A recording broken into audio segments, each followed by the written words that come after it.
Hello everyone, कैसे हैं आप सभी लोग। आज के इस सेशन में ज्योग्राफी के एक और ज़बरदस्त टॉपिक साइक्लोन के बारे में हम स्टडी करने वाले हैं। साइक्लोन क्या होता है, इसके कितने टाइप्स होते हैं और ये कैसे बनते हैं। आज के सेशन में बहुत ही सिंपल एंड आसान तरीके से मैं आपको समझाने वाला हूँ। साइक्लोन से रिलेटेड हमको क्वेश्चंस एग्जाम में देखने को मिलते हैं, इसलिए अच्छे से फोकस होकर इस लेक्चर को, इस टॉपिक को हमको कंप्लीट करना है। तो चलिए शुरू करते हैं। सबसे पहले हम बात करते हैं कि साइक्लोन क्या है।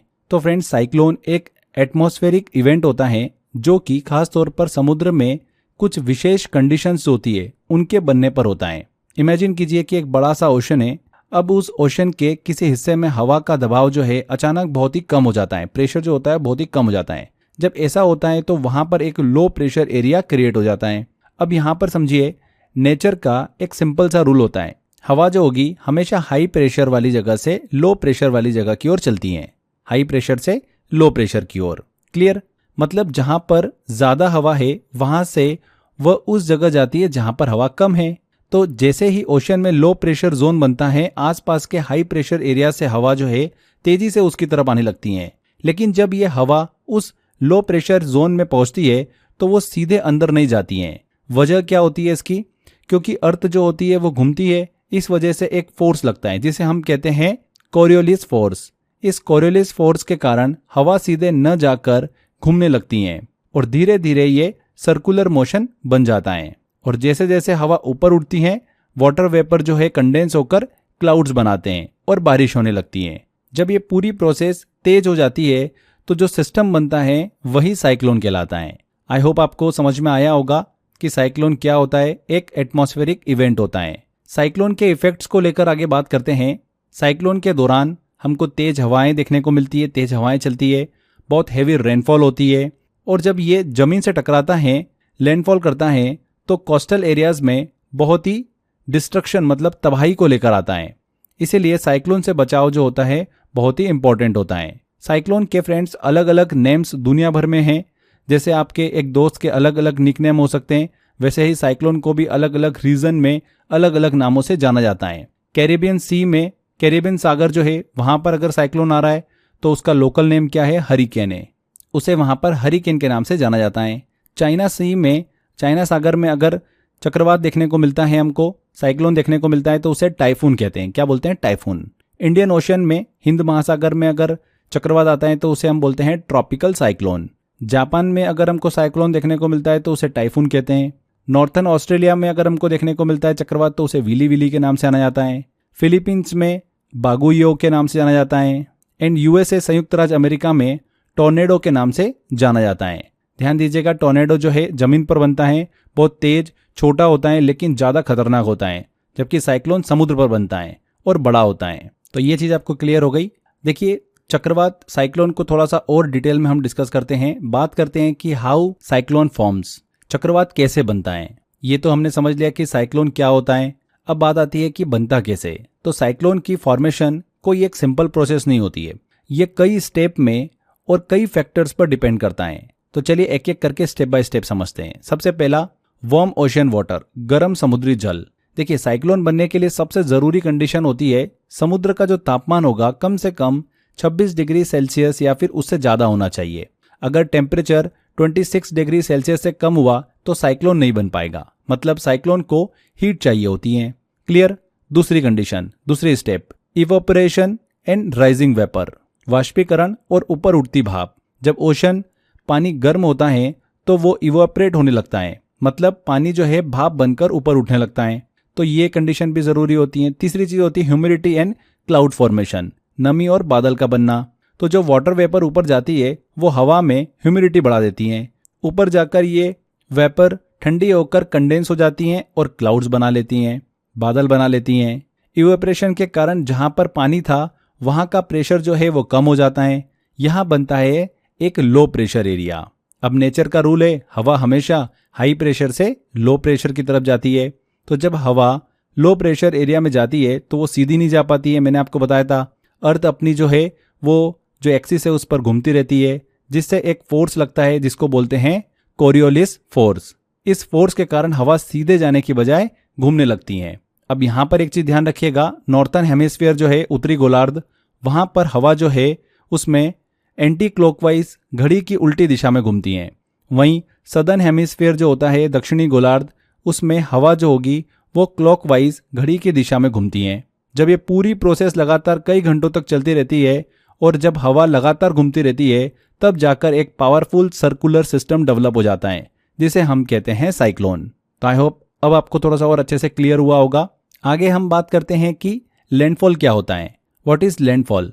तो साइक्लोन बनने के बाद ये ओशन के ऊपर धीरे धीरे मूव करता है। जब यह किसी लैंड एरिया से टकराता है तो उसे हम कहते हैं लैंडफॉल। लैंडफॉल के समय बहुत तेज हवा और भारी बारिश होती है जिससे जमीन पर बहुत ज़्यादा डैमेज हो सकता है।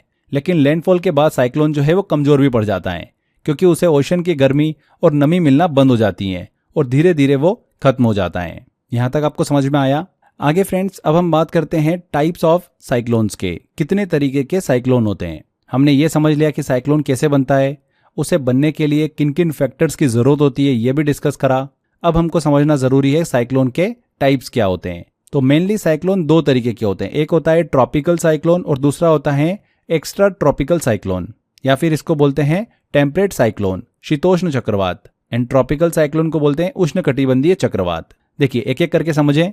उष्णकटिबंधीय चक्रवात, ट्रॉपिकल साइक्लोन, ये वो साइक्लोन होते हैं जो कि ट्रॉपिकल रीजन में बनते हैं। ट्रॉपिकल रीजन का मतलब होता है कि ट्रॉपिक ऑफ कैंसर जो है कर्क रेखा और ट्रॉपिक ऑफ कैप्रिकॉन जो है मकर रेखा, उसके बीच का एरिया, यानी इक्वेटर के आसपास के गर्म इलाके, उसे हम बोलते हैं ट्रॉपिकल रीजन। ठीक है। अलग अलग जगहों पर इन ट्रॉपिकल साइक्लोन को अलग अलग नामों से जाना जाता है। अटलांटिक ओशन, ईस्टर्न पैसिफिक में इसे हरिकेन कहते हैं, नॉर्थ वेस्टर्न पैसिफिक में इसे टाइफून कहते हैं। तो ये साइक्लोन बहुत तेज होते हैं, खतरनाक होते हैं और इनका साइज जो होता है बहुत ही बड़ा हो सकता है। ठीक है। तो ये हमने ट्रॉपिकल साइक्लोन की बात करी जो कि ट्रॉपिकल रीजन में बनते हैं। ट्रॉपिकल रीजन क्या होता है मैंने आपको समझा दिया है। एक्स्ट्रा ट्रॉपिकल साइक्लोन की बात करें, मतलब टेम्परेट साइक्लोन की, शीतोष्ण चक्रवात की, तो ये वो साइक्लोन होते हैं जो कि टेम्परेट रीजन में बनते हैं। टेम्परेट रीजन का मतलब है ट्रॉपिक ऑफ कैंसर से लेकर आर्कटिक सर्कल तक नॉर्थर्न हेमिस्फीयर में, और ट्रॉपिक ऑफ कैप्रिकॉन से अंटार्कटिक सर्कल तक साउथर्न हेमिस्फीयर में, उसे बोलते हैं टेम्परेट रीजन। यानी ये चक्रवात ठंडे या फिर ठंडे गर्म मिक्स वाले इलाकों में बनते हैं। इन साइक्लोन के बनने के लिए समुद्र का टेम्परेचर ज़्यादा ज़रूरी नहीं होता है, बल्कि ये बनते हैं जब कोल्ड एयर और वार्म एयर आपस में टकराती हैं। इसीलिए इन्हें एक्स्ट्रा ट्रॉपिकल साइक्लोन या फिर टेम्परेट साइक्लोन कहा जाता है। तो ये भी क्लियर हो गया होगा शीतोष्ण चक्रवात टेम्परेट साइक्लोन किसे कहते हैं। आगे देखिए, अभी हाल ही के दिनों में, पिछले अगर हम 1-2 साल की बात करें तो इसमें हमको अलग अलग रीजन में जो चक्रवात देखने को मिले हैं उससे रिलेटेड एग्जाम के अंदर क्वेश्चन पूछे जाते हैं। एग्जाम पॉइंट ऑफ व्यू से बहुत ही इंपॉर्टेंट है। कुछ मैं आपको साइक्लोन का नाम बता रहा हूँ, इंपॉर्टेंट हम डिस्कस कर रहे हैं। साइक्लोन का नाम, ओशन बेसिन, किस समय हमको देखने को मिला और अफेक्टेड रीजन्स क्या रहे। तो सबसे पहले हम बात करते हैं रेमल की। यह बे ऑफ बंगाल में देखने को मिला। 24 से 28 मई 2024 के दौरान हमको ये चक्रवात देखने को मिला था। इंडिया के वेस्ट बंगाल और बांग्लादेश को इसने अफेक्ट किया था। इसके बाद हम बात करें असना की, तो ये अरब सागर में आया था। अरब सागर में बहुत ही कम चक्रवात आते हैं, बट अगर चक्रवात आते हैं तो वो काफ़ी इंपॉर्टेंट होते हैं जो एग्जाम में पूछे जा सकते हैं। तो असना अरब सागर में आया था। ये अगस्त सितंबर 2024 में हमको देखने को मिला। एमपी, गुजरात और पाकिस्तान के कुछ इलाकों को इसने अफेक्ट किया था असना। दाना की बात करें तो बे ऑफ बंगाल में आया था अक्टूबर 2024 में। भारत के अंडमान सी को इसने अफेक्ट किया था। फेंगला की बात करें तो ये अरेबियन सी में आया था नवंबर-दिसंबर 2024 में। अल्बो की बात करें तो गल्फ ऑफ मैक्सिको में आया, जून 2024 में आया था। ये मैक्सिको और यूएसए, टेक्सास को इसने अफेक्ट किया था। बेरिल नॉर्थ अटलांटिक ओशन में देखने को मिला, जून-जुलाई 2024 की बात है, और इसने इफेक्ट किया था यूएसए को, विंडवर्ड आइलैंड और यूएसए। क्रिस साइक्लोन की बात करें तो गल्फ ऑफ मैक्सिको में आया था। मैक्सिको को इसने इफेक्ट किया था जुलाई 2024 में। डेबी चक्रवात जो था यह भी गल्फ ऑफ मैक्सिको में आया, अगस्त 2024 में आया था। यूएसए के फ्लोरिडा और साउथ कैलिफोर्निया को इसने अफेक्ट किया था। अर्नेस्टो नॉर्थ अटलांटिक ओशन में आया अगस्त 2024 में। बर्मुडा, कनाडा, इस रीजन को इसने अफेक्ट किया था।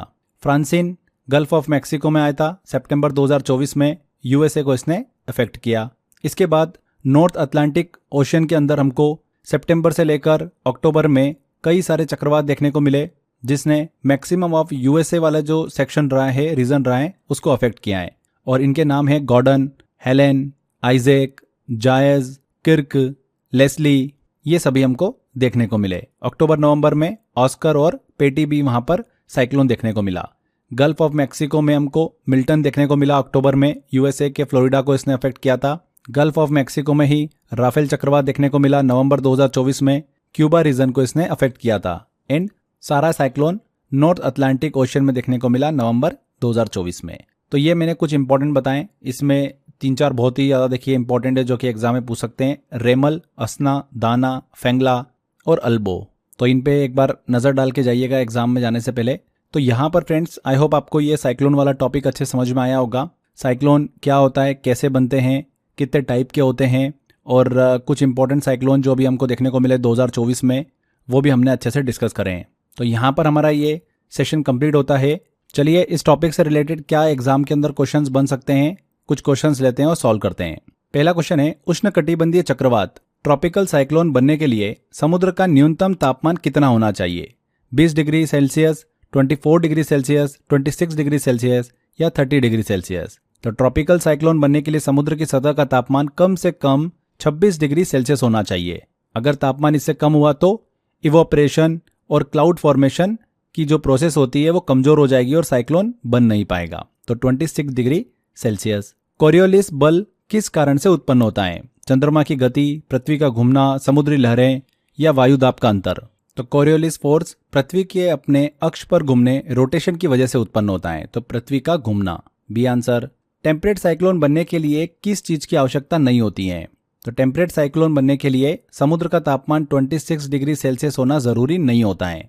ये साइक्लोन ठंडी और गर्म हवाओं के टकराने से बनता है, जबकि ट्रॉपिकल साइक्लोन को हाई सी टेम्परेचर की जरूरत होती है। तो समुद्र का 26 डिग्री सेल्सियस तापमान रिक्वायर्ड नहीं होता है, सी आंसर। जब चक्रवात जमीन से टकराता है तो उस प्रक्रिया को क्या कहते हैं? उसे कहते हैं लैंडफॉल। निम्न में से कौन सा नाम उष्णकटिबंधीय चक्रवात के लिए प्रयोग किया जाता है? कौन सा नाम प्रयोग किया जाता है? टाइफून एक ट्रॉपिकल साइक्लोन का नाम है जो कि खास करके पैसिफिक ओशन के चाइना जापान रीजन में उपयोग होता है। टॉर्नेडो जो है ये जमीन पर बनता है और साइक्लोन से अलग घटना है। तो यहाँ पर टाइफून बिल्कुल करेक्ट होगा। तो ये हमने कुछ क्वेश्चंस लिए, आई होप आपको समझ में आया होगा किस तरीके से इस टॉपिक से क्वेश्चन बनते हैं। जितनी मैंने आपको डिटेल बताई है अच्छे से उसको कर लीजिएगा। एंड जो लेटेस्ट साइक्लोन अभी हमको देखने को मिले हैं इंडिया के आसपास के रीजन में, क्षेत्रों में, आप उनको नोट डाउन कर लीजिएगा, अपने नोट्स में ऐड जरूर कर लीजिएगा, क्योंकि ये समय समय पे नए नए हमको देखने को मिलते हैं साइक्लोन। तो इस चीज़ को लेकर आपको खुद को अपडेट रहना होगा और जो भी लेटेस्ट साइक्लोन देखने को मिले हैं उनको अपने नोट्स में ऐड कर लीजिएगा, ठीक है? तो एक बार बस नज़र घुमा के ज़रूर जाइएगा एग्जाम में। यहाँ पर हम सेशन को एंड करते हैं। आई होप आपको समझ में आया होगा। ऐसे ही अच्छे से मेहनत करते रहिए, 100% फ्रेंड्स सफलता मिलेगी। Thank you.